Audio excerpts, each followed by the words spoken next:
இந்த உலகத்தில் ரொம்ப முக்கியமான வேலை அடுத்தவன் குப்பையை நம்ம மேலே கொட்ட விடாமல் பார்த்துக்கிறது தான். ஏன்னா ஏற்கனவே நம்ம குப்பையை எக்கச்சக்கமாக இருக்குது.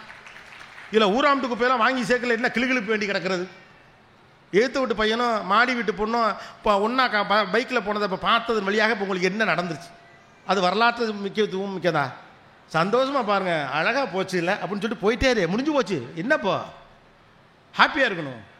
நான் 2 விதமான நண்பர்களை சில பேரை பார்த்துருக்கேன். ஒரு பைக்கில் ஒரு கணவனும் மனைவியும் போகிறப்ப அவர் காதுக்கு பக்கத்தில் போய் அவ்வளோ காதலோடு பேசுகிற ஒரு பெண்ணை பார்க்கலாம். அது 2 பேர் 2 மாதிரி பார்ப்போம். அவன் காதோடு பக்கத்தில் போய் அவ்வளோ நாசுக்காக அழகாக அவனுக்கு மட்டும் கேட்க முடியாத அந்த இறைச்சலுக்கு நடுவில் கூட அவள் பேசுவாள். அவள் என்ன பேசுவான்னு அவனுக்கு புரியும். இந்த பக்கம் ஒருத்தன் பைக்கில் போகிறான், இந்த பைக்கில் ஒருத்தன் போகிறான், இந்த பக்கம் போகிறேன் சனியனுங்க அப்படின்ட்டு போகிறான், இந்த பக்கம் பார்க்கவே ஆசையாக இருக்குல்ல அப்படின்ட்டு போகிறான். நீங்கள் அவன் என்ன பண்ணாங்கிறது அடுத்த விஷயம். சத்தியமாக இவன் நிம்மதியாக இருப்பான். பார்க்கவே ஆசையாக இருக்குல்லங்கிறவனுக்கு வாழ்க்கை அற்புதமாக இருக்கும். சனியங்கிறவனுக்கு பார்க்குற எல்லாமே சனியனா தெரியும். ஏன்னா நீ சனியே. இங்கே விஷயம் வெளியில் வேறு எதுவுமே கிடையாது. உங்கள் மனது எப்படி கண்டிஷன் செய்யப்பட்டிருக்கிறதோ அப்படி தான் இந்த உலகத்தை நீங்கள் பார்க்க போகிறீர்கள். எல்லா மனிதர்களும் ஒரே மாதிரி தான். உங்கள் முன்னால் இருக்கக்கூடிய இந்த ஊர் அப்படியே தான் இருக்குது, நிலம் அப்படியே தான் இருக்குது, ரோடு அப்படியே தான் இருக்குது. ஆனால் அதை நீங்கள் பார்க்குற விதம் மாறுகிறது. ஒருவன் அதை பாதுகாப்பாக பார்க்கிறான், ஒருவன் பாதுகாப்பற்றதாக பார்க்கிறான், ஒருத்தன் வாய்ப்பாக பார்க்கிறான், ஒருத்தன் இழப்பாக பார்க்கிறான். நொடிக்கு நொடி உணர்வு மனதனுக்கு மாறிக்கொண்டே இருக்கிறது. ஆனால் அதை நம்ம கன்சிடர் பண்ணுறதே இல்லை. இப்போ ஒரு புக்கில் நான் படித்தேன், நீங்கள் ஒரு ஊருக்கு போகிறீங்க, அழகாக ஒரு நதி ஓடிக்கொண்டு இருக்குது அல்லது சின்னதாக ஒரு வாய்க்கால் ஓடிக்கொண்டு இருக்குது. காரை நிறுத்திட்டு அல்லது பைக்கை நிறுத்திட்டு ஷூவை கலட்டிட்டு அந்த இடம் ரொம்ப ரம்மியமாக உங்களுக்கு ஃபீல் ஆகும். அந்த இடத்துல தண்ணியில் கொஞ்சம் நேரம் அப்படி பேண்ட்டை தூக்கிட்டு அல்லது நீங்கள் உங்கள் காலை நினச்சிட்டு நிற்கிறீங்க ஒரு 2 நிமிஷம். அதே ஆறு அதே இடம், அந்த இடத்த குறித்து வச்சுக்கோங்க. ஊருக்கு போகிறீங்க, போயிட்டு அந்த வேலையெல்லாம் முடிச்சுட்டு மறுநாள் திரும்ப வருகிறப்ப அதே இடத்துல நீங்கள் நிற்கிறீங்க. நின்று அந்த தண்ணியில் கால் நினைக்கிறீங்க. இது 2 ஒன்று தான் பார்க்கல. அதே ஆள், அதே கால், அதே தண்ணி, அதே இடம், அதே நேரம், அதே கிளைமேட்டு. ஆனால் 2 உணர்வும் வேற வேற. முதல் முறை நீங்கள் கால் நினைத்த போது உங்கள் மன உணர்வு வேறு, 2வது முறை நீங்கள் கால் நினைத்த போது உங்கள் மன உணர்வு வேறு. முதல் முறை சுகந்தத்திற்காக நினைத்திருக்கலாம், 2வது ஏதோ மன அழுத்தத்திற்காக சுமைக்காக வந்து நின்றுருக்கலாம். 2மே நமக்கு ஒன்று தான். வாழ்க்கையில் சுமை வந்தால் வரட்டும், இருந்துட்டு போட்டோம். சிரிப்பு வரும்போது சிரிங்க, அழுக வரும்போது அழுங்க. இதில் என்ன பிரச்சனை? லைஃபை கண்டிஷன் பண்ண ட்ரை பண்ணாதீங்க. This is what I am trying to tell you people. That is why we are asking too much of questions. நமக்குள்ளே நம்ம நிறைய கேள்விகள் எழுப்புறோம். இப்போல்லாம் கவனிங்களேன், அம்மாக்கெல்லாம் திடீர்னு போயிட்டு கணவர்கிட்ட கேட்பாங்க, கல்யாணம் ஒரு 10 இயர்ஸில் திடீர்னு உங்களுக்கு ஒரு சந்தேகம் வரும். அம்மா வீட்டுக்கு தொடர்ச்சியாக ஒரு 10 நாள் 20 நாள் போயிட்டு வந்தா, அல்லது தங்கச்சியின் கல்யாண வேலைகளுக்காக இவரை பெரியாதாக கவனிக்காமல் கொஞ்ச நாள் விட்டுட்டு அப்படியே இவங்க விட்டுட்ட மாதிரி ஒரு ஃபீல் வந்தால் திடீர்னு ஒரு நாள் இந்த அம்மாக்கெல்லாம் கேட்பாங்க. அம்மாக்கெல்லாம் இந்த யங் ஒய்ஃப்ஸ்லாம் கேட்குறது உண்டு, ஏங்க நான் உங்களுக்கு நல்ல பொண்டாட்டியாக இருக்கேனா? திடீர்னு 10 வருஷம் கழிச்சு கேட்குறியே. அந்த ஆள் உள்ளுக்குள்ள நினைப்பாப்பில், ஏமா இது இவ்வளோ லேட்டாக கேட்குறியே. திடீர்னு பிள்ளைகள்கிட்ட போய் கேட்குறது, அம்மா நல்ல அம்மாவாக இருக்கணா? ஏன்னா நமக்கு ஒரு சந்தேகம் இருந்து கொண்டே இருக்கிறது. நான் எல்லோரையும் மகிழ்ச்சியாக வைத்திருக்கிறேன்னா? கவலைப்படாதீங்க, முதல்ல நீங்கள் மகிழ்ச்சியாக இருக்கு. இந்த உலகத்திலேயே முதல் முக்கியமானவர் நீங்கள் தான். You are the most important person for you. அது செல்ஃபிஷ் கிடையாது. இதை தியாகத்தினால கட்டமைக்கணும்னு ட்ரை பண்ணுறப்ப தான் இந்த சிக்கல்லாம் வருது. அம்மாக்கெல்லாம் அப்படி தான் அநியாயத்துக்கு தியாகம் பண்ணிவிட்டு அப்புறம் ஒரு கட்டத்துக்கு மேலே யாருக்குமே நன்றி இல்லைங்கிறது. நல்லா உடம்பெல்லாம் தெம்பாக இருக்கிற வரைக்கும் அவனுக்கு நல்லா முட்டை தோசை, முருகல் தோசை, எண்ணெய் தோசை, பொடி தோசை, கேரட் தோசை, முடிஞ்சால் தோசைக்கல்லையை தூக்கி தின்னுங்கிறது. இதெல்லாம் பண்ணி போடுறது எல்லா சவரட்டையும் பண்ணி கொடுத்துட்டு அவனுக்கு ஒரு கட்டத்தில் அது பழகிடும். பிள்ளைகளுக்கு பழகின பிறகு உங்களுக்கு ஒரு வயசாகிறப்ப முட்டி வலிக்கும், இடுப்பு வலிக்கும், சரியாக சாப்பிடாதனால வயிற்று பிரச்சனைகள், கோளாறுகள் இருக்கும். அப்போ நீங்கள் சுணக்கப்படுறப்ப அம்மா முன்ன மாதிரி இல்லைங்கிறப்ப உங்களுக்கு ஆத்திரம் வரும். ரெசிப்ரோகேஷனே உங்கள்கிட்ட இல்லைன்னு. யார் உங்களை பார்த்துக்க வேணான்னு சொன்னால் இதை தான் அவன் சொல்லுவான். ஏன்டா உங்களுக்காக இவ்வளோ செஞ்சேனே, போனனே, நான் வந்தனே, உங்களால் தான் எனக்கு முட்டி வெளியே வந்துச்சு. உடனே யாருமா தோசை ஊற்ற சொன்னால் நான் ஸ்விக்கியில் ஆர்டர் பண்ணியிருப்பேன்மா டொமீங்க ஏலே 30 வருஷம் சொல்கிறேன் அப்படின்னு தோணும். உங்களை நீங்கள் பார்த்துக்கொள்வது வந்து குற்றம் அல்ல. இதெல்லாம் சபிக்கப்பட்ட வாழ்க்கையில் நேரக்கூடியது. நான் இப்படி இருக்க வேண்டும், இப்படி இருந்தால் தானே கடைசியாகத்தான் நான் பெண்ணாக இருக்கிறவர்கள் சோறு திங்கணும். பசி வந்தால் சோறு திங்க வேண்டானே, எப்போ வந்தால் என்னென்ன. இப்போ பிள்ளைய பரவாயில்ல, அந்த கவலையெல்லாம் கிடையாது. என் கணவர் இலையில் தான் நான் தின்பேன். ஒரு வாழை எவ்வளோ வரப்போகுது, இன்னொன்று வாங்கி திங்க வேண்டியது தானே. அவர் தின்ன மிச்சத்தை தான் நான் தின்பேன். இப்போலாம் நான் தின்னுட்டு மிச்சம் இருந்தால் நீ தின்னு. நல்லது தானே, வாட்ஸ் ராங் இன் தட்? எல்லாருக்குமே ஒன்று. தாயும் பிள்ளைனாலுமே வாய் மயிறு வேறாங்கிறான். அப்படின்னா புருஷன் முண்டாட்டிக்க மட்டும். பசங்களும் அழகாக மாறி இருக்கானுங்க. அந்த பிள்ளைகளுக்கு தான் முதல்ல சாப்பிட சொல்லானுங்க, கேர்ள்ஸை தான் முதல்ல சாப்பிட சொல்கிறாங்க. அவனுக்கு அந்த ப்ரொடெக்டர் மாடல் தெரிஞ்சிருச்சு. அப்போ லைஃப் மாறுறப்போ அதை என்ஜாய் பண்ணட்டுமே, விடுங்களேன். எல்லாத்தையும் தொணத்தொணத்தொன்னு எதுக்காக கேள்வி எடுக்கிறோம்? 3வது முக்கியமான விஷயம் இருக்குது. உங்கள் சக்தியை திருடுபோலிருந்து தப்பிச்சிருங்கன்னு சொன்னது மாதிரி உங்கள் சக்தி எதெல்லாம் எக்ஸாக்ட் பண்ணுதுன்னு கவனிக்காருங்க. உங்கள் சக்தியை எதெல்லாம் திருடுதுன்னு கவனிக்க ஆரம்பிங்க. நீங்கள் போகிறீங்க, கொஞ்சம் நேரம் பார்ப்போங்கிறீங்க, ஒரு மேலே ரெஸ்ட்லெஸ் ஆகுது. நான் தேவையில்லாமல் ரொம்ப நேரமாக அந்த வீடியோ பார்த்துக்கிட்டு இருக்கேன், தேவையில்லாமல் ரொம்ப நேரமாக அந்த ரீல்ஸை பார்த்துக்கிட்டு இருக்கேன், இன்ஸ்டாகிராம் ரொம்ப நேரமாக பார்த்துக்கிட்டு இருக்கேன், படுப்போன்னு தோணுது, கோபம் வருது உங்கள் மேலே உங்களுக்கு. அப்போ அது உங்களை தாண்டி போகுதுன்னா அதுக்கு நீங்கள் அடிக்ட் ஆகிட்டு இருக்கீங்கன்னு அர்த்தம். எனக்கு வேணான்னு தெரியுது. நமக்கு பல நேரத்தில் கோவம் நம்ம மேலே தான். நான் இப்படி இருக்கணும்னு ஆசைப்பட்றேன், ஆனால் அப்படி இல்லை. அதான் கோவம். அந்த கோவத்தினால தான் நம்ம அந்த கோவத்தை எல்லாருமேலையும் காட்டுறோம். I wanted to be better version of myself. நான் இப்படியெல்லாம் இருக்க வேண்டும் என்று ஆசைப்படுகிறேன், என்னால் அப்படி இருக்க முடியவில்லை என்கிற கோபம் தான் எனக்கு வருது. சில புத்தகங்கள் ரொம்ப அழகாக அதை சொல்கிறாங்க. எவன் ஒருத்தன் தன்னுடைய ஹேபிட்டை தப்புன்னு கண்டுபிடிச்சதை மாத்திரானோ அவன்லாம் லைஃப்பில் ஜெயிச்சிடறாங்க. தன்னுடைய தப்பான ஹேபிட் என்னன்னு ஒருத்தர் கண்டுபிடிச்சிட்டா எவன் அதை திருத்துறானோ அவன்லாம் ஜெயிச்சிடறான். பெரிய பெரிய ஹேபிட்டுக்கெல்லாம் அப்புறம் போங்க. சப்பையாக சின்ன சின்ன விஷயங்கள் இருக்குல்ல, இந்த அப்புறம் பார்த்துக்குவோம். இதை விட ஒரு மோசமான ஹேபிட்டை நான் பார்த்தே கிடையாது. ஏன்னா அதை நான் செய்வேன், அதனால் எனக்கு நல்லா தெரியும். அதை நாளை காலையில் பார்த்தோம். மனுஷனுக்கு போய் போனால் கொஞ்சம் மிச்சம் இருக்கணும். இது ஒரு பொழப்பு. இன்றைக்கே அந்த வேலையை முடிக்க முடியினாலும் கூட நாளைக்கு ஒன்றும் வேலை இல்லாமல் தான் போர் அடிக்கும்ட்டு 2 வேலையை மிச்சம் வைக்கிறது. நடிச்சாமத்தில் அந்த வேலையை தான் கூப்பிட்டு கேட்பாங்க, அதை முடிச்சிட்டிங்களா அப்படின்னு. அந்த ஒத்த வேலையினால அவ்வளோ வேலை பிரச்சனையாக இருக்கும். அந்த 9 வேலை முடிச்சதை பற்றி ஒருத்தனமே கேட்க மாட்டான். அந்த 10வது வேலை முடிக்காத நாளை காலையில் சும்மா தானே இருக்க அதை செய்வங்கிறதுக்காக வச்சிருப்போம் பதில் அது அவ்வளோத்தையும் கெடுத்துரும். மண்டையில் அது ப்ரிக்கிங் பண்ணிகிட்டே இருக்கும்.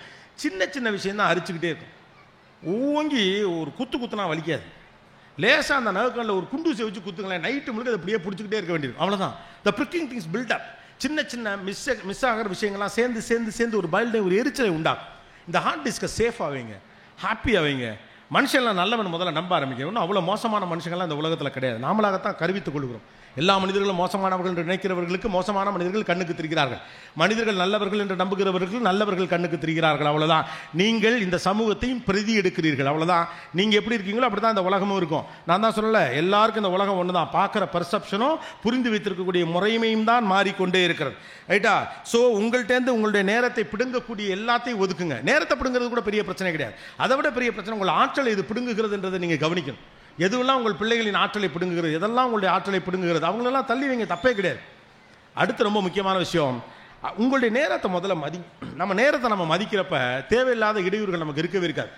ரீசன்ட் ஸ்டடி சேஸ், ஒரு சமீபத்திய ஒரு ஆய்வு ஒன்று சொல்லுது, நீங்கள் ஒரு குறிப்பிட்ட வேலையை பார்த்து கொண்டு இருக்கிற போது உங்களுக்கு ஒரு இடைமறித்தல் வந்தால், அந்த ஒரு இடைமறித்தல் என்பது அந்த ஒரு இடைமறித்தல் கிடையாது. எவனோ ஒருத்தன் தேவையில்லாமல் ஃபோன் பண்ணுறான், அவன்கிட்ட எடுத்து என்ன சொல்லு அப்படின்னா சும்மா தான் ஃபோன் பண்ணேன் அப்படிமா. முதல்ல நீங்கள் கட் பண்ண வேண்டிய ஆள், சும்மா இருக்கேன் அதான் உனக்கு ஃபோன் பண்ணேன்னு சொல்கிறான்ல, அவன் தான் உங்களை கேவலமாக ட்ரீட் பண்ணுறேன். நான் சும்மா இருக்கேன் அதான் உனக்கு ஃபோன் பண்ணேன். அப்போ நான் சும்மா இருந்தால் என்ன அர்த்தம்? எப்போது சும்மா எவன் இருப்பானோ அவனுக்கு ஃபோன் பண்ணுவான். அப்போ இவன் எப்போ ஃபோன் அடித்தாலும் எடுக்கிறான்னா அவன் எப்போ, நீங்கள் இத்தனைக்கு கையில் ஒரு கையில் மாவு அப்படி இது இருக்கும், அவன் ஃபோன் பண்ணுறாங்களேன்னு எடுத்து பேசக்கூடியதாக இருக்கும். ஆனால் அவன் சும்மா இருக்கையில் உங்களுக்கு ஃபோன் பண்ணும். இந்த ஒரு இடைமறித்தல் என்ன பண்ணுதுன்னா 7 நிமிஷம் ஆகுமா திரும்ப நீங்கள் பழைய ஃபோக்கஸ்க்கு போகிறது. நீங்கள் ஒரு கம்ப்யூட்டரில் வேலை பார்த்துட்டு இருக்கீங்க, அல்லது ஒரு புத்தகத்தை படித்து கொண்டு ஒரு இடைமறித்தல் நடக்கிறது அப்படின்னா அந்த இடைமறித்தலிலிருந்து மீண்டு நீங்கள் மறுபடியும் இந்த இடத்திற்கு செல்லுவதற்கு 7 நிமிடங்கள் ஆகுங்கிறான். அப்போ யோசிச்சு பாருங்கள், எத்தனை இடைமறித்தலை ஒரு நாளைக்கு நாம் சந்திக்கிறோம். ஒரு நாளில் குறைந்தது தேவையில்லாமல் ஒரு 15 இடைமறித்தலை நீங்கள் சந்திச்சிங்கன்னா ஒரு வேலை பார்த்துட்டு இருக்கப்ப அவ்வளோ இம்பார்ட்டன்ட் இல்லாத ஒரு கால் வருது, உங்களுக்கே டக்குன்னு ஏதோ ஒரு கிளிங் அப்படின்னு ஒன்று அடிக்குது. எடுத்து பாருங்கள். சில டெக்னிக்கல் திங்ஸ்லாம் வைங்க. தேவையில்லாத ஆப்புக்கெலாம் நோட்டிஃபிகேஷனை கட் பண்ணுங்கள். ஒன்றும் மோசம். யார் உங்களை கூப்பிட்டு நாளைக்கு காலையில் நீங்கள் வந்தே ஆகணும், பாராளுமன்றத்தில் நின்னே ஆகணும் உங்களை சொல்ல போகிறது இல்லை, யாரும் கூப்பிட போகிறது இல்லை. கலெக்டர் ஆஃபீஸுக்கு நீங்கள் காலையில் 6 மணிக்கு வரணும், எல்லாருக்கும் உத்தரவு வருதா என்ன? வராதுல. அப்போ தேவையில்லாத நோட்டிஃபிகேஷனை ஆஃப் பண்ணுங்க. எல்லா நோட்டிஃபிகேஷன் உங்களுக்கு வேண்டியில்லை. பாருங்கள், ஆஃப் பண்ணுங்கன்னு சொன்னோடனே அரங்கத்தில் இருக்க லைட்டே ஒருத்தர் ஆஃப் பண்ணுறார். என்ன ஒரு பாஸ்டாக இருக்காங்க. தேவையில்லாதது ஆஃப் பண்ணாதீங்க, போடுங்க தம்பி. சிலது அதுவும் ஆஃப் ஆயிடும், அதையும் விட்டுருங்க. அப்போ உங்கள் நேரத்தை எதெல்லாம் திருடுதுன்னு பாருங்கள். நேரத்தையும் ஆற்றலையும் எதெல்லாம் திருடுகிறதுன்னு பாருங்கள். ஒரு இடைமறித்தல் 7 நிமிடம் நீங்கள் அந்த ரீஃபோக்கஸ்க்கு வரணும்னா, ஒரு நாளைக்கு 10 இடைமறித்தல் நடந்தால் 70 நிமிஷம் ஆகுது நீங்கள் ரீஃபோக்கஸ்க்கு வர்றது. ஒரு நாளைக்கு 7 மணி நேரம், குறைஞ்சது நீங்கள் 7 மணி நேரம் வச்சுக்கிட்டா 10 நாளைக்கு 70 மணி நேரம். ஒரு மாதம் முழுக்க கணக்கு வச்சுட்டா 210 மணி நேரம். Productive 210 hours. இதை விட பெரிய பிரச்சனைனா மூளை எல்லாத்தையும் சேமிச்சுக்கும். அது எது வேணும் வேணான்னு நீங்கள் பழக்காத வரைக்கும் மூளை எல்லாத்தையும் சேமிக்கும். அதனால தான் சம்மந்தமே இல்லை வரப்போ அறிவு கிட்ட நாயே அப்படின்னு ஒருத்தர் சொல்லிட்டு போயிட்டானா அது மைண்டிலே நிற்கும். அவர் உங்களை வேணும்னே சொல்லலை, உங்களுக்கு அறிவு இருக்கா இல்லையான்னு அவருக்கு தெரியாது. நீங்கள் MBAல ஃபஸ்ட்டு 80% பாஸ் பண்ணிங்கன்னா அவருக்கு தெரியாது. நீங்கள் ஒரு கம்பெனி முதலாளி அவர் தெரியாது. ஒரு ஆத்திரத்தில் ஒரு டபார் ரியாக்ட் பண்ணுறார், அது ஏன் உங்களுக்கு உறுத்துது? ரைட்டு, ஏதோ சொன்னாப்புல கோவத்தில் போயிட வேண்டியதானே, முடிஞ்சு போச்சு. டிஃபன் பாக்ஸை திறந்தா உப்புமா உறுத்துது. அறிவு கட்டவனே சொன்னவன் பாட்டு சந்தோஷமாக அடுத்த வேலையை பார்க்குறான். நீங்கள் எதுக்கு இம்பார்ட்டன்ஸ் கொடுக்குறீங்க? அப்போ don't give important things when something taking your energy. எது உங்கள் ஆற்றலை பிடுங்குகிறதோ அதிலிருந்தெல்லாம் தப்பித்துக் கொள்ளுங்கள். அது சோஷியல் மீடியாவாக இருக்கலாம், உங்கள் நேரத்தை புரிந்து கொள்ளாமல் உங்களுக்கு ஃபோன் செய்யக்கூடிய நண்பர்களாக இருக்கலாம். Don't show others that you are available. எப்போனாலும் இவன்கிட்ட பேசலாங்கிற மாதிரி, இவங்ககிட்ட பேசலாங்கிற மாதிரி பிம்பத்தை கட்டமைக்காதீங்க. யார் தன்னுடைய நேரத்தை மதிக்கலையோ அவங்கள மற்றவங்களும் மதிக்க மாட்டாங்க. Don't available to every one. சில நீங்களே கவனிச்சு பாருங்க, உங்களுக்கே தெரியும். உங்களுடைய மனைவிமார்கள் இங்கே இருக்கக்கூடிய யங்ஸ்டர்ஸ் அந்த பிரச்சனை இருக்குது நிறையா. என்னோட அனுபவங்கிறது பெரும்பாலுடைய ஷோஸ் தான். அதே நான் பார்க்குறப்ப பார்த்தீங்கன்னா நண்பர்கள் நிறைய ஃபோன் பண்ணுறப்ப எடுத்துக்கிட்டே இருக்க ஆளுங்களுக்கு 11 மணிக்கெலாம் ஃபோன் பண்ணுவாங்க. 29 வயசு நேற்று வரைக்கும், இன்றைக்கி அவனுக்கு கல்யாணம் ஆகி போச்சு, 31 வயசாகி போச்சு, இப்போ 32 வயசாகிடுச்சு, அவனுக்கு சின்னதாக ஒரு குழந்தை இருக்குது, நைட்டு 11 மணிக்கு ஃபோன் பண்ணுறான். இங்கே தான் கட்டம் தானே, அவ்வளோ அவசரம் இல்லாத போது எதற்கு 11 மணிக்கு ஃபோன் பண்ணோம்? ஏன் ஃபோன் பண்ணுறான்னா, நீங்கள் எப்போ ஃபோன் பண்ணாலும் எடுப்பீங்க. நீங்கள் எப்போ ஃபோன் பண்ணாலும் எடுப்பீங்கன்னு யூஆர் அவைலபிள்னு காட்டினீங்கன்னா உங்கள் நேரத்தை அவங்க மதிக்க போகிறதே கிடையாது. பழக்குங்க, பழக்குனா ஆட்டோமேட்டிக்காக செய்வாங்க. என்னுடைய மேலதிகாரி ஒருவர் சண்டே அன்னைக்கு ஃபோன் ஆஃப் பண்ணிடுவார். நீங்கள் என்ன ஆனாலும் சரிதான், அவ்வளோ அவசியம்னா நீங்கள் வீட்டில் போய் அவரை சந்திச்சுக்கலாம். ஒரு அதிகாரியாக இருந்து அந்த சந்தோஷத்தை கூட அனுபவிக்கலாம். என்ன ஞாயிறு Sunday is completely for family. நீங்கள் என்ன வேலையாக இருந்தாலும் சரிதான், அதை மீறி நீங்கள் போகணும்னா அவரை அணுகுவதற்கு 2 பேருக்கு மட்டும் அனுமதி இருக்குது. அவங்களுக்கு அவருடைய லேண்ட்லைன் நம்பர் தெரியும், அதில் கூப்பிடுவாங்க. அதுவும் அவசியம்னா மட்டும்தான் கூப்பிடுவாங்க. அது ஒரு ஆரம்பத்தில் கஷ்டமாக இருந்துச்சு மற்றவங்களுக்குலாம், அதுக்கப்புறம் அவங்க பழகிட்டாங்க, அவ்வளவுதான். இப்போ எங்கள் கம்பெனியில் எங்களுடைய கிரியேட்டிவ் ஹெட் இருக்கான் பிரதீப்னு சொல்லிட்டு, நாங்களாம் அவனுக்கு மெசேஜ் மட்டும் தான் அனுப்புவோம். ஏன்னா ஃபோன் அடித்தா எடுக்க மாட்டான், ஃபோனை கூப்பிட்ற தான் வச்சுருப்போம்.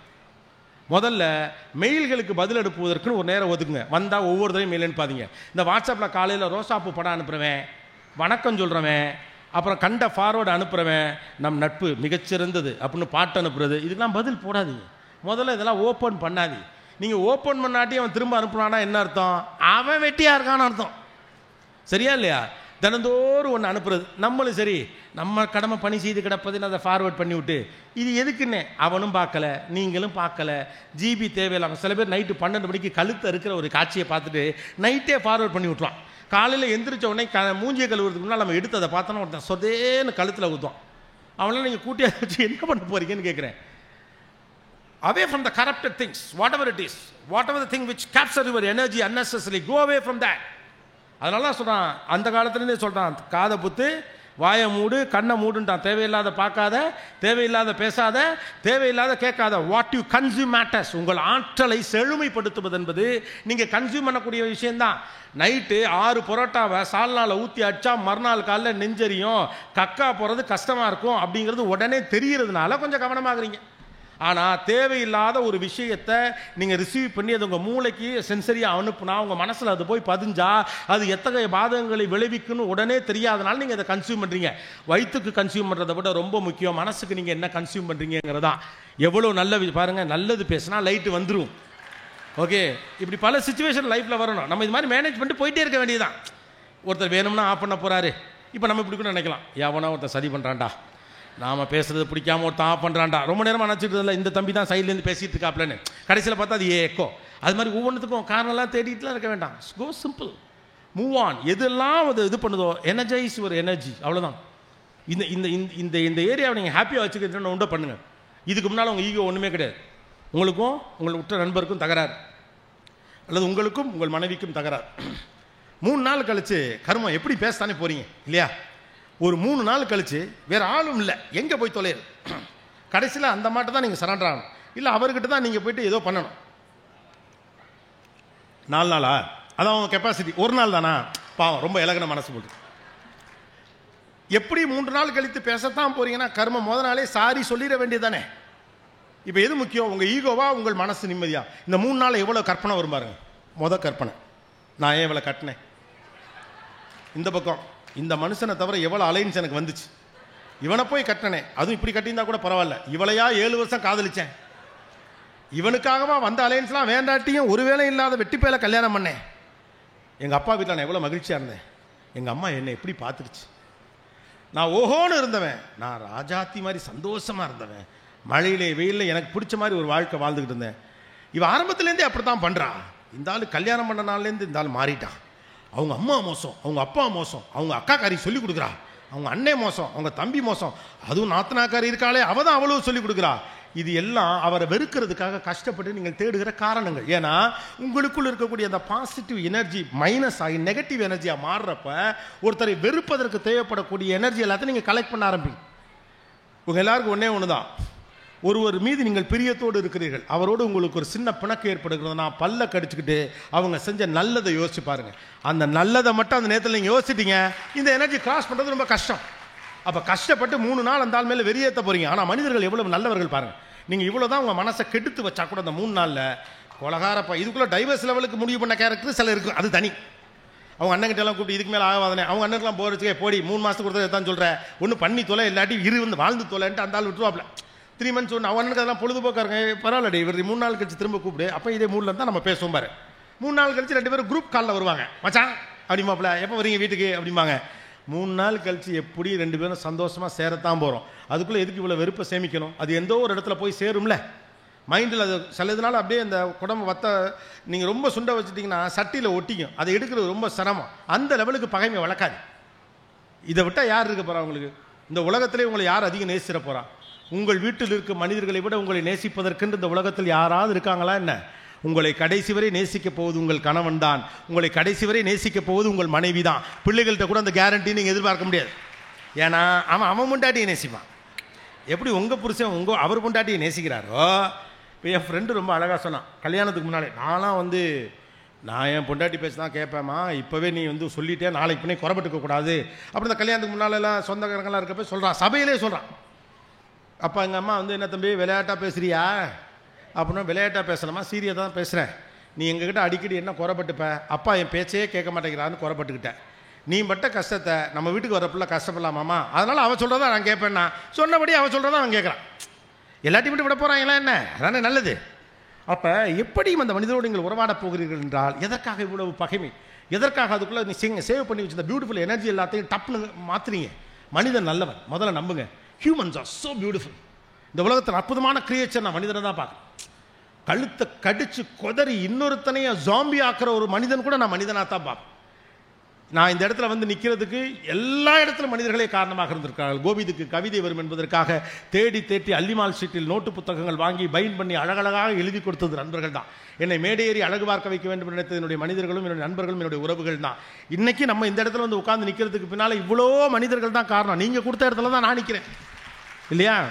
இதுக்கு நடுவில் இவனுக்கு ஏதாவது தெரியுமா? இவர் முட்டா பையன் 4 பேர் சொன்னா அதுக்கு என்ன? அது அவங்க கருத்து தானே, போயிட்டு போதே. அன்பு செய்ய ஆதரவு காட்ட 1000 பேர் இருக்கிற போது உங்களை அழுத்தி பேசுகிற ஒற்றை மனிதர் மீது ஏன் உங்களுக்கு இவ்வளவு காழ்ப்பு? அதுக்குள்ள நெகட்டிவ் சேர்க்காதீங்க. 3 நாள் கழிச்சு சேரதான் போகிறோம். 2 குடும்பத்துக்கு பகை, 20 வருஷம் பகை. 2வது தலைமுறைக்கு நமக்கு இப்படி ஒரு சொந்தக்காரன் இருக்கானே தெரியாது. ஆனால் ஊருக்குள்ள அரச பரசலாக பேசிப்பாங்க, அவங்களாம் அவங்க சொந்தக்காரங்கன்னு. அவன் எப்படி நமக்கு சொந்தம்னே தெரியாது. ஏன்னா அவங்க எங்கேயோ இருப்பாங்க, நம்ம எங்கேயோ இருப்போம். நம்ம ஊருக்குள்ளே இருப்போம். ஆனால் பகை, 20 ஆண்டு கால பகை. அவங்க வீட்டுக்கு நாம போகிறதில்ல, நம்ம வீட்டுக்கு அவங்க போகிறதில்ல, நல்லது கெட்டதில்ல, அவங்க பத்திரிக்கை வைக்கிறதில்ல, நம்ம பத்திரிக்கை வைக்கல, சில சாவு கூட போனதில்லை, போனால் தூரத்தில் நின்றுட்டு வந்துட்டோம். அந்த மாதிரியான ஒரு பகை இந்த இடத்துல. ஏதோ ஒரு பொதுவான நிகழ்வு, 2 குடும்பங்களுக்கு வேண்டப்பட்ட முக்கியமான கல்யாணம், 2 குடும்பமும் போயே ஆகணும். அந்த குடும்பமும் வர்றாங்க, இந்த குடும்பமும் வர்றாங்க. 20 ஆண்டு கால பகை எதிரெதில் சந்திக்கிறாங்க. இங்கே ஒருத்தர் என்ன பண்ணுறது தெரியாமல் இவர் கண்ணை சந்திச்சிட்டாப்பு. சந்திச்சுட்டு தவிர்க்க முடியல, என்ன செய்யறதுன்னு தெரியாமல் வாங்க அப்படின்னு சொல்லிட்டாங்க. 20 ஆண்டு கால பகை இதெல்லாம் வாழ்க்கையில் நடந்திருக்கு. வாங்கன்னு சொல்லிட்ட மறு நிமிஷம் நல்லா இருக்கீங்களான்னு இருந்தால் அதுக்கப்புறம் 2 பைத்தியக்கார பயிலும் கருவிருந்தில் உட்காந்து மாப்பிள்ளை எதுக்காக சண்டை போட்டுக்கிட்டாங்க? ஏன்டா 20 வருஷம் போயிடுச்சுரா. கேவலம் எதுக்கு சண்டை போட்டோம்னே தெரியாத ஒரு விஷயத்திற்காக நீங்கள் 3 தலைமுறை உறவை அறுத்திருக்கிறீர்கள். அடுத்தடுத்த தலைமுறை பிள்ளைகள் ஒன்று சேர்ந்து வளர்வதற்கான வாய்ப்பை தடுத்திருக்கிறீர்கள். எத்தனையோ ஒருவருக்கு ஒருவர் அன்பு செய்வதற்கான சாத்தியக்கூறுகளை கெடுத்திருக்கிறீர்கள். உங்கள் ஈகோ ஜெயித்தது, வாழ்க்கை தோற்றது. ஏன் சண்டை போட்டோம்னே தெரியாமல் கறிவிருந்தில் 20 வருஷம் கழிச்சு முட்டாள்தனமாக பேசிக் கொண்டிருப்பதற்கு பதிலாக முதல் நாளே போய் சாரின்னு சொல்லி காலில் விழுங்க பாஸ். அவங்க காலில் நீங்கள் விழுங்கோ, இல்லை உங்கள் காலில் அவங்க விழுகட்டும். வேலையை பார்த்துட்டு இட்லியை சாப்பிட்டு டிவியில் ஏதாவது காமெடி ஷோ பார்த்துட்டு படுத்து தூங்குங்க பாஸ். வாழ்க்கை ரொம்ப சிம்பிள். பிம்பிலி keep floppy, don't complicate it. வாழ்வில் தோற்பதற்காக நீங்கள் எடுக்கும் முயற்சியில் பாதி எடுத்தால் கூட ஜெயிச்சு விடலாம். Don't complicate life. Life is so beautiful. The very purpose of life is living. வாழ்தலின் அடிப்படை நோக்கம் என்பது வாழ்வது தான். அதற்கு பிறகு தான் சாதிக்கிறது. இமயமலையில் போய் கொடி பிடிச்சி இப்படி நிறுத்தி இந்த ஃபோட்டோ எடுத்துக்கிறது, செல்ஃபிகளில் லைக்ஸ் வாங்குறது, ஃபேஸ்புக்கில் லைக்ஸ் வாங்குறது, இவ்வளோ பேர் ஃபாலோவர்ஸ் இருக்காங்கன்னு பீத்திக்கிறலாம். அதுக்கப்புறம் வரட்டும், முதல்ல வாழுங்க. என்ன வாழ்றோம்னே வாழ்க்கை முழுக்க வாழாமல் கடைசி வரைக்கும் இந்த வாழ்க்கை நல்லா இருக்குமா நல்லா இல்லைங்கிற கவலையோடே வாழ்ந்து கொண்டு நெகட்டிவான விஷயங்களை மைண்டில் ஏற்றுறதுக்கு பதிலாக சந்தோஷமாக வாழுங்க. நான் சொன்னபடி வாழ்ந்துட்டு ஒரு நாள் நாம் எல்லாரும் செத்து போயிடலாம், ஒரு பிரச்சனையும் கிடையாது. நம்மளாம் அப்படி தான் போனால் கூட மேலே கூட ஜாலியாக பேசிக்கலாம். சூப்பரில் மச்சான், நீங்களும் சூப்பராக வாழ்ந்தேன், நானும் சூப்பராக வாழ்ந்தேன், வாங்க செகண்ட் இன்னிங்ஸ் ஆரம்பிப்போம். Life is very simple. Don't complicate it. முதலேந்து வருமா, வாழ்க்கையை முழுக்க உங்கள் கட்டுப்பாட்டுக்குள் வைத்துக்கொள்ள நினைக்காதீர்கள்.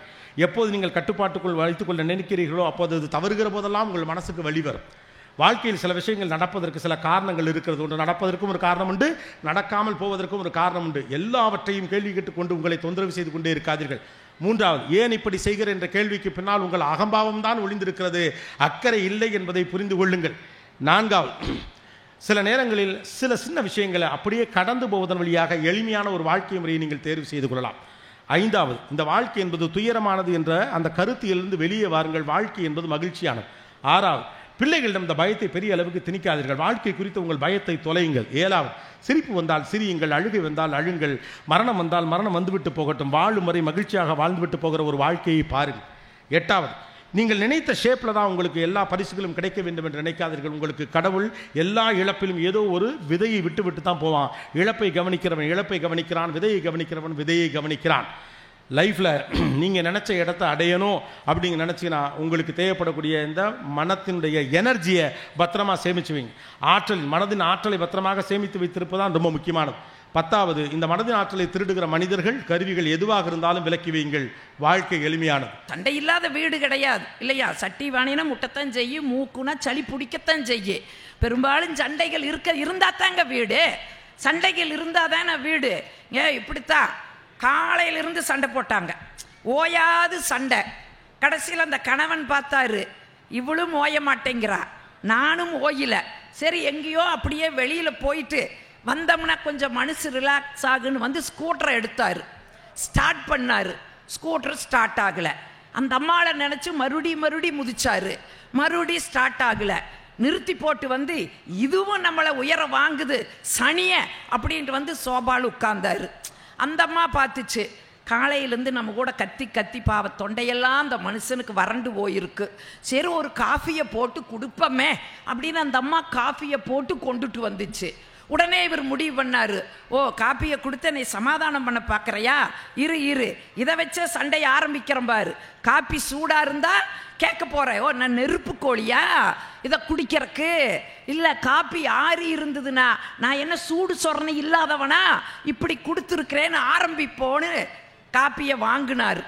வாங்கிட்டு வாய்க்கிட்ட கொண்டு போனார். மிதமாக இருந்துச்சு. அடாடா சண்டை போட வழி இல்லை. சரி ரைட் குடிப்போ, சர்க்கரை இருந்தாலும் சண்டை போடுவோம், இல்லைனாலும் சண்டை போடுவோன்னு நினச்சிக்கிட்டு ஒரு வாய் தாங்க வாயில் ஊத்துனாரு. என்ன ஆச்சரியம் தெரியுமா? சர்க்கரை இல்லை. புலம்ப ஆரம்பிச்சுட்டார். இந்த குடும்பத்துக்காக நான் ஓடா தேஞ்சு உழைச்சி சம்பாரிச்சு ஒரு ஸ்பூன் சர்க்கரைக்கு கதி இல்லையான்னு. அந்த அம்மா ஒன்றும் பேசலை, மௌன நிலையில் கிட்டத்தட்ட அது யோக நிலைக்கு போயிடுச்சு.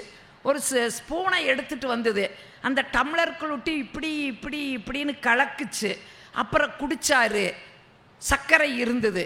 எப்படி சர்க்கரை கடி டம்ளர் கடியில் சர்க்கரை இருக்குதோ அதை வச்சுக்கிட்டு நம்ம டம்ளர் முழுவதும் சுவையை தேடுற மாதிரி நம்முடைய வாழ்க்கையில் மகிழ்ச்சி இருக்குது. அந்த மகிழ்ச்சியை தொலைச்சிக்கிட்டு எங்கே மகிழ்ச்சின்னு நம்ம தேடிட்டு இருக்கிறோமே, இது கொஞ்சம் நியாயமாக நம்ம யோசிச்சு பாருங்க. கொஞ்சம் உட்கார்ந்து நீங்கள் சிந்திச்சு பாருங்க, எங்கே வாழ்க்கையினுடைய அந்த நிறைவு எங்கெங்க இருக்குது? 15 வருஷம் கல்யாணமான தம்பதி, சண்டை சச்சரவு ஒன்றும் கிடையாது. கோபிநாத் சொன்ன மாதிரி பேரம் பேத்தி கொள்ளு பேத்தி எல்லாம் எடுத்துட்டு அப்புறம் பிரச்சனையை பேசுகிற மாதிரி எந்த சண்டையும் கிடையாது. எல்லாரும் பேட்டி எடுக்கிறாங்க. ஏங்க உங்களுக்குள்ள சண்டை இல்லைங்க, சான்ஸே இல்லைங்க, எப்படிங்க சண்டை வராமல் இருக்கு? அது கணவன் பேசி மனைவி பேசாமல் இருப்பாங்களான்னு? பேச மாட்டாளுங்க. சும்மா சொல்லுங்க, எப்பாச்சும் ஒரு தடவையாவது சண்டை வந்துருக்குன்னு. இல்லைங்க சண்டை இல்லைங்க. எப்படிங்க சண்டை வராமல் இருக்கு? எப்படிங்க அவ பேசுவா? அவ தான் ஊமைங்களாச்சுட்டான். அவ ஊமை, பிரச்சனை இல்லாமல் போகுது. எல்லாரும் கேட்ட பிறகு அவனுக்கு ஒரு ஆசை, இவளும் என்னமோ சொல்லணும்னு ஆசைப்படுறா. சரி எதுக்கு டாக்டர்கிட்ட கூட்டிகிட்டு போவோம், போய் பரிசோதனை பண்ணுவோம், பேச முடிஞ்சுன்னா அவளை பேச வைக்கவர். டாக்டர்கிட்ட கூட்டிகிட்டு வந்தா, டாக்டர் என் மனைவி என்னமோ சொல்லணும்னு ஆசைப்படுறா, நீங்கள் எதுக்கு ஒரு பரிசோதனை பண்ணி பாருங்க டாக்டர். அவர் எல்லா பரிசோதனையும் பண்ணார். பண்ணிட்டு சொன்னார், ஒன்றும் பிரச்சனை இல்லை, எக்ஸ்ட்ரா சதை வளர்ந்துருக்குது, ஆப்ரேஷன் பண்ணால் உன் மனைவி கலகலன்னு பேசுவான்னு சொன்னார். 6 லட்சம் ஆகுனாரு. 3 வட்டிக்கு வாங்கினா 6 லட்சத்தை கட்டுனா ஆப்ரேஷன் சக்சஸ். அவன் வந்து கேட்டா, டாக்டர் என் மனைவி போ 8ஆம் நம்பர் ரூமில் எகிரி பேசிக்கிட்டு இருக்கிறா, போய் பாருனா. போனா கதவை திறந்தா கணவனை பார்த்தா 15 வருஷம் பேசாததை 10 நிமிஷத்தில் பேசி முடிச்சா, வாழ்க்கையில் உன்னை கட்டி நான் என்ன சுகத்தை கண்ட, நகையுண்டா நட்டுண்டா, இருந்திருந்து பெத்தவங்க என்னை கொண்டு வந்து பாலுங்கணத்தில் தள்ளி, ஐயோ நான் ஆட்டுக்கல்லாக இருந்தால் ஊரே ஆட்டி இருக்குமே, அம்மியாக இருந்தால் ஊரே அரைச்சிருக்குமே, அத்தனையும் போச்சே அப்படின்னு பேசுனா. கதவடைச்சா, திரும்பி வந்தா, டாக்டர்கிட்ட சொன்னா, டாக்டர் 6 வட்டிக்கு வேணாலும் வாங்கி கட்டுறேன் டாக்டர், அவளை மறுபடியும் ஊமையாக்குங்க டாக்டர்னா. இப்போ டாக்டருக்கு கோபம் வந்துச்சு. ஏண்டா வேணும்னா திறக்கிறதுக்கு, வேண்டானா அடைக்கிறதுக்கு, இது என்ன வாய்க்கா வரப்பாடா, ஒன்று செய்ய 50,000 கட்டுறா, உன்னை நான் ஜெவிடாக்கிடுறேன்னாரு. சரி, இதுலேருந்து நீ என்னதான் சொல்ல வர்ற அப்படின்னு நீங்கள் கேட்கலாம். வீட்டில் ஒரு சிக்கல்னு வந்துச்சுன்னா வாயிருந்தும் ஊமைகளாய் காதிருந்தும் செவிடர்களாக இருந்து பாருங்க. கணவன் பேசும்போது மனைவி ஊமையும் செவிடா இருங்க. மனைவி பேசும்போது பேசுமா நீ பாட்டுக்கு பேசமான்னு காதில் பஞ்ச வச்சுக்கிட்டு காது கேட்காதவராகவும் ஊமையுமா நடிச்சு பாருங்க. வாழ்க்கையில் எவ்வளோ பெரிய வெற்றி காத்து இருக்குது இல்லைங்களா? இன்னும் புரிகிற மாதிரி ஒரே வார்த்தையில் சொல்கிற, கோயிலுக்கு போகிறீங்களா ஓம் ஓம்னு சொல்லுங்க, வீட்டுக்கு வர்றீங்களா ஆம் ஆம்னு சொல்லுங்க. அத்தனை சிக்கலுக்கும் தீர்வு இருக்குதே. இந்த தீர்வு கிடைக்காம நம்ம எங்கே போகிறோம்? மனநல மருத்துவர்கிட்ட போகிறோம். இங்கே ஒரு காலகட்டங்கள் எல்லாம் கல்யாணத்துக்கு வீட்டில் இருக்கிற பெரியவங்க புத்திமதி சொல்லுவாங்க. இன்னைக்கு திருமணத்திற்கு முன்பு மனநல மருத்துவர்கிட்ட மணமகனையும் மணமகளையும் கூட்டிகிட்டு போய் அவங்க திருமண வாழ்க்கைனா என்ன அப்படிங்கிற ஆலோசனையை தந்து அப்புறம் திருமணம் பண்ணுற ஒரு சூழலுக்குள்ளே நம்ம மாறி இருக்கிறோமே. யோசிச்சு பாருங்க. சரி, அப்படித்தான் பேசினாலும் அந்த திருமண வாழ்க்கையில் இன்னைக்கு ஒரு கணக்கெடுப்பு சொல்லுது. அன்னைக்கெல்லாம் புரிஞ்சுக்கிட்டு வாழ்ந்தோம். இன்னைக்கெல்லாம் 65% நீதிமன்றத்தில், குடும்ப நீதிமன்றத்தில் விவாகரத்து கேட்டு வழக்கு இருக்குதுன்னா அதுக்கு என்ன காரணம்னு ஒரு இதையும் யோசிச்சு பாருங்க. ஒன்னே ஒண்ணுங்க, அன்னைக்கு சண்டை வந்ததுன்னா இப்போ அந்த காலமெல்லாம் எனக்கு நினைவு வருது. வீட்டில் ஒரு பிரச்சனையா, ஒரு அடி விட்டுட்டாரா, அப்பனுக்கு கடிதம் எழுதுவோம். இந்த இணையம் வாட்ஸ்அப்பெல்லாம் இன்னைக்கு கிடையாது. ஒரு கடிதத்தை போடுவோம். அந்த கடிதம் எங்கள் அப்பன் கையில் போய் கிடைக்கல 1 வாரமாகு. அதை வாங்கி பார்த்து எங்கள் அப்பன் குதின்னு குதிப்பா. பாரு என்ன தைரியம் இருந்தால் அம்மனியை அடிச்சிருப்பானவ. டே அங்காளி வங்காளி எல்லாம் வாங்கடா, அண்ணன் தம்பி அத்தனை பேரையும் கூப்பிட்டு ஆடு அடித்து கோழி அடித்து குழம்பு வச்சு அவங்களை எல்லாம் சாப்பிட வச்சு வாங்கடான்னு கூப்பிட்டு வரையில இன்னொரு வாரம் ஆயிரு. 15 நாள் ஆயிரு கிட்டத்தட்ட. அவங்க எங்கள் வீட்டுக்கு வந்து சேரும்போது அடுத்த உள்ளே தயாராகி உட்காந்துருப்போம். இருந்துச்சுங்களா இல்லையா? பொய்யா உண்மையா? இருந்த மண்ணு தானுங்க இந்த மண்ணு.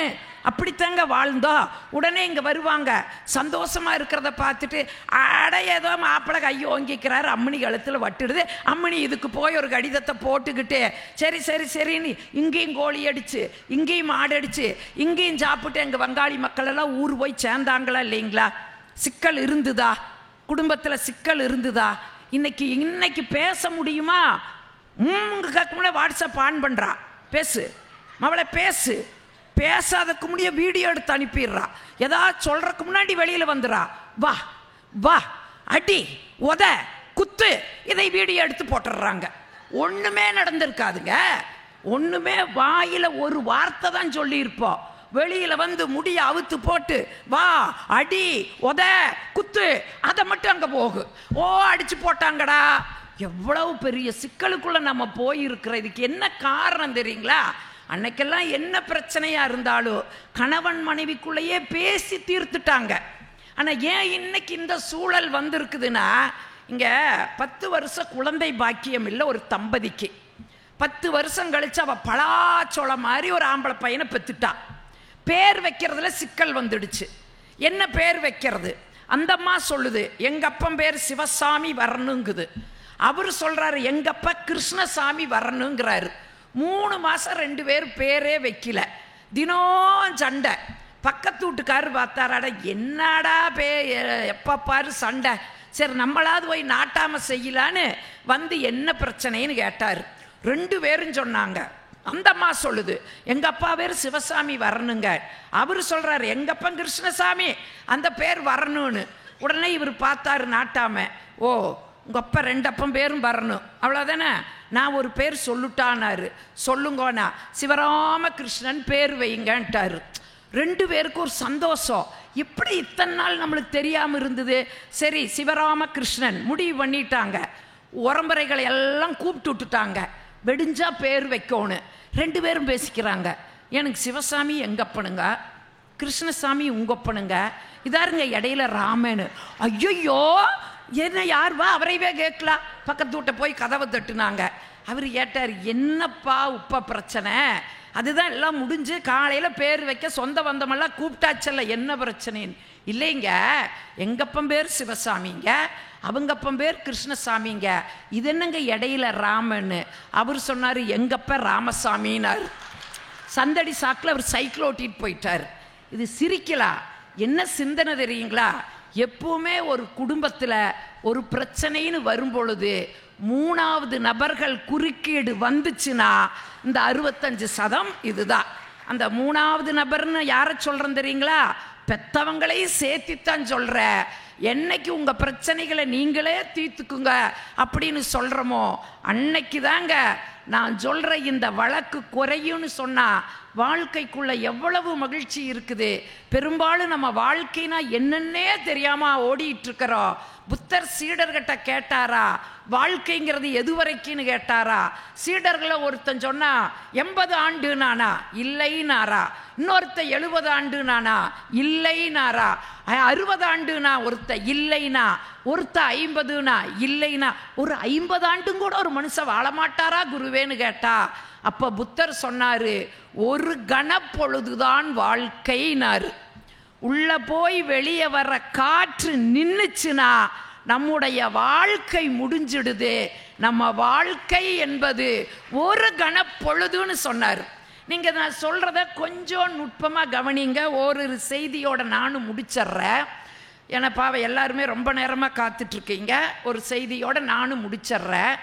நீங்க ஒரு நாள் இந்த மண்ணை கீறிட்டு புழு வந்துச்சு. அது கொஞ்ச நாள் இந்த மண்ணில் ஒரே மகிழ்ச்சியாக வாழ்ந்துட்டு இருந்துச்சு. கொஞ்ச நாளில் அந்த புழுவை ஒரு வண்டு தின்னுச்சு. புழு செத்துடுச்சு, வண்டு உயிரோடு இருந்துச்சு. அது கொஞ்ச நாள் மகிழ்ச்சியாக வாழ்ந்தது.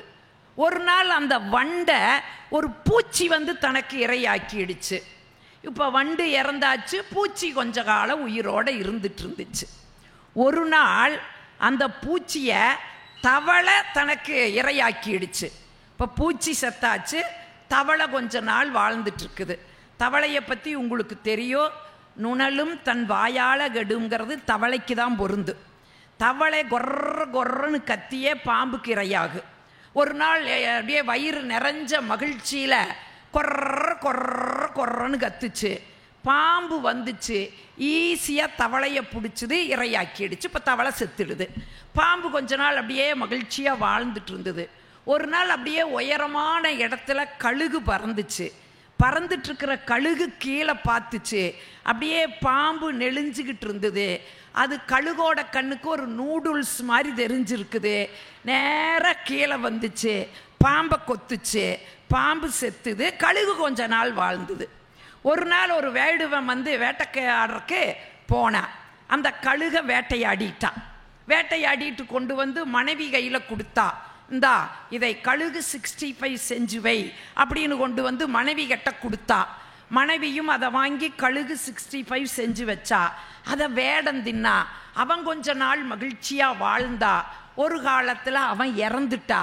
இப்போ அவனை கொண்டு போய் மண்ணுக்குள்ள புதைச்சாங்க. ஒரு நாள் அந்த மண்ணை கீறிக்கொண்டு புழு வந்தது என்று சொன்னால், புழுவிலே தொடங்கி புழுவிலேயே வாழுகிற வாழ்க்கை நம்முடைய வாழ்க்கை. ஆனால் நாம் என்ன நினச்சிக்கிட்டு இருக்கிறோம்? பல ஆண்டுகள் நம்ம வாழ போகிறோம், அதை சாதிக்க போகிறோம், இதை சாதிக்க போகிறோன்னு சொல்லி வாழ்க்கை நிலையானதுன்னு நினச்சிக்கிட்டு இருக்கிறோம். நிலையானது இல்லைங்க. நல்லவற்றை பிள்ளைகளுக்கு சொல்லுங்க. இன்னைக்கு இத்தனை பேர், கொஞ்சம் பேர் போயிட்டீங்க, போனாலும் பரவாயில்ல, தப்பு இல்லை. இருந்து கேட்குற தங்கங்களுக்கு நான் உன்னை பதிவு செஞ்சிட்றேன். இந்த 10 நாள் நடக்கிற இந்த நிகழ்வுக்கு நீங்கள் வர்றீங்கன்னு சொன்னால், இங்கு பேசுகிறதெல்லாம் கேட்கும்போது 10 புத்தகங்களை படித்ததற்கு சமம். அந்த அறிவை 10 நாளில் நீங்கள் உங்களுக்குள்ள சுமந்துட்டு போகிறீங்க. அதைத்தாங்க புத்தகங்கள் தரும். இறையன்பு சொல்லுவார், பழைய புத்தகம் தானேன்னு தூக்கி வீசாதீங்க. அதுக்குள்ளே உங்களுடைய வாழ்க்கையை மாற்றி போடுகின்ற வைர வரிகள் இருந்தாலும் இருக்குன்னு சொல்லுவாங்க. அந்த புத்தகத்துக்குள்ள அவ்வளவு ஒரு ஆற்றல் இருக்குது. நீங்கள் இவ்வளவு நாள் இங்கே வந்திருக்கிறீங்க, கேட்டிருக்கிறீங்க. பிள்ளைகளோடு இதைய நீங்கள்லாம் பகிர்ந்துக்குங்க, அவங்ககிட்ட பேசுங்க, சொல்லுங்க. புத்தகத்துக்கு மட்டும் நம்ம டாக்டர் முத்தமிழறிஞர் கலைஞர் தான் சொல்லுவார், வெறும் காகிதத்தை சுருட்டி கந்தகத்தை வைத்தால் மட்டும் வெடிக்காது, வார்த்தைகளை சுருக்கி வரிகளுக்குள் வைத்தாலும் அது புரட்சி செய்யும்னு சொல்லி நம்முடைய முத்தமிழறிஞர் டாக்டர் கலைஞர் சொல்லியிருக்காருன்னா, அந்த புத்தகங்களை வாசியுங்கள். புத்தகங்கள் தான் நம்முடைய வாழ்க்கையை புரட்டி போடுகின்ற ஒரு மிக மகத்தான நூல் என்று சொன்னால், முடிந்தவரை அந்த நூல்களை பகிர்ந்துக்குங்க. அப்படி பகிர முடியலையா, அவர் இப்படி சொல்கிற செய்தி. இப்போ நான் ஒரு நூலில் படித்த ஒரு கதையை சொல்லி முடிக்கிறேன். அந்த கதைக்கு பேர் அறை. காலையில் பரபரப்பாக ஒரு பேராண்டி, அப்பா தாத்தா எப்போ வருவார், அப்பா தாத்தா எப்போ வருவார், பரபரன்னு கேட்டுட்டே இருக்கிறா. சமையல் கட்டிலிருந்து அந்த அம்மா முணுமுணுக்குது. ஆமாம், பெரிய அதிசயம், தாத்தா வர்றதா வான்னு எதிர்பார்த்துட்டு அப்பனும் மகனும் ஆடுறாங்கன்னு அந்த அம்மா முனகிட்டே சமையல் வேலை செய்யுது. வந்துருவாரடா, ஏதோ இன்னைக்கு லேட் ஆகிடுது, உங்கள் சித்தப்பா கரெக்டாக கொண்டு வந்து விடுவான்டா, இன்னைக்கு என்னமோ லேட் ஆகிடுது, கொஞ்சம் இரடான்னு சொல்லிக்கிட்டே இருக்காரு. கொஞ்ச நேரத்தில் அப்பாவை கூப்பிட்டு, சித்தப்பா வர்றாரு, சாரிண்ணா கொஞ்சம் லேட் ஆயிடுச்சுன்னு. சரி பரவாயில்ல, இவன் தாண்டா தாத்தனை காண இவன் தாண்டா பரபரப்பா இருந்தா சொல்லிட்டு, சரி நான் அடுத்த மாதம் நானே கொண்டு வந்து விடுறேன்டா அப்படிம்பாரு. உடனே தம்பி சொல்லுவா, அண்ணா உனக்கு எதுக்குன்னா அந்த சிரமம், நானே வந்து அப்பாவை கூட்டிகிட்டு போயிடுறேன்னா அப்படின்னு தம்பி கிளம்பி போயிடுவா. ஒரு மாதம் அந்த தாத்தாவோட பேரை ஒரே மகிழ்ச்சியாக இருப்பா. ஒரு மாதம் முடிஞ்சிரு. சித்தப்பா கரெக்டாக அடுத்த 1ஆம் தேதி வந்து நிற்பார். தாத்தாவை கூப்பிட்டு போவார். இந்த பேராண்டி அப்படியே சோகமாக நின்று அப்படியே தாத்தாவுக்கு கை காட்டுவா.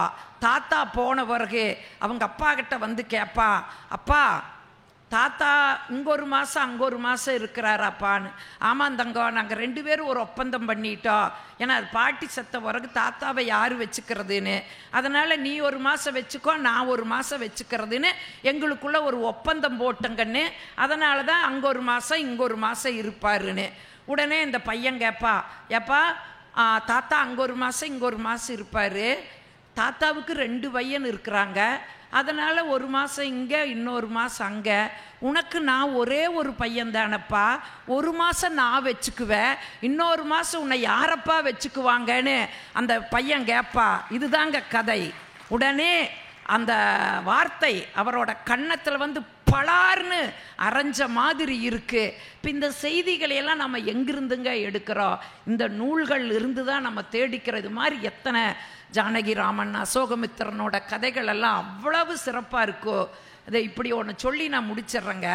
காண்டாமணின்னு ஒரு கதை, ஜானகிராமனுடைய காண்டாமணின்னு ஒரு கதை. அந்த கதை என்னன்னு பார்த்தீங்கன்னா, ஒரு உணவு விடுதி நடத்துவாங்க ஒரு தம்பதி. அந்த உணவு விடுதியில் எல்லாரும் வருவாங்க, சாப்பிடுவாங்க, போவாங்க. பஞ்சவர்ணம்னு ஒரு கவர்மெண்ட் ஸ்கூலில் கிளர்க்காக இருக்கிற வயதானவர், அவர் அப்பப்போ வந்து சாப்பிடுவார். அன்னைக்கு அப்படி தான் சமையல் வேலையெல்லாம் முடிஞ்ச பிறகு பஞ்சவர்ணம் தான் முதலாளாக வர்றாரு, வந்து சாப்பிட்றாரு. அவருக்கு சாப்பாடு போட்டுட்டு குழம்பெல்லாம் ஊற்றிட்டு அவர் சாப்பிட்டு இருக்கும்போது அவர் உள்ளே போய் அந்த குழம்பு அப்படின்னு இது பார்க்கும்போது ஒரு விஷப்பாம்பு அந்த குழம்புக்குள்ளே விழுந்துருக்கு. அந்த கடை உணவு விடுதி நடத்தவர் பதறி போய், ஐயோ இந்த குழம்பு அவருக்கு ஊற்றிட்டோமே, அவர் சாப்பிட்ருப்பாரு, தடுக்கலாம் அப்படின்னு வர்றதுக்குள்ளே என்ன ஆகு, சாப்பிட்டு முடிச்சிருவார். அவர் இலைய மூடி எடுத்து போட்டுட்டு அதுக்கான காசை கொடுத்துட்டு போயிடுவார்.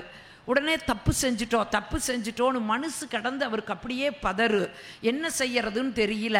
சரி எதுக்கும் காலையில் வரைக்கும் பார்க்கலாம், அவர் உயிரோடு இருக்கிறாரா இல்லையான்னு காலையில் வரைக்கும் பார்க்கலான்னு பார்ப்பாரு. காலையில் அவர் இறந்துருவார். ஊரே கூடி அவரை அடக்கம் பண்ணிட்டு என்ன சொல்லுவாங்க, வயசானவர் அதனால் இறந்துட்டாருன்னு ஊர் சொல்லிடு.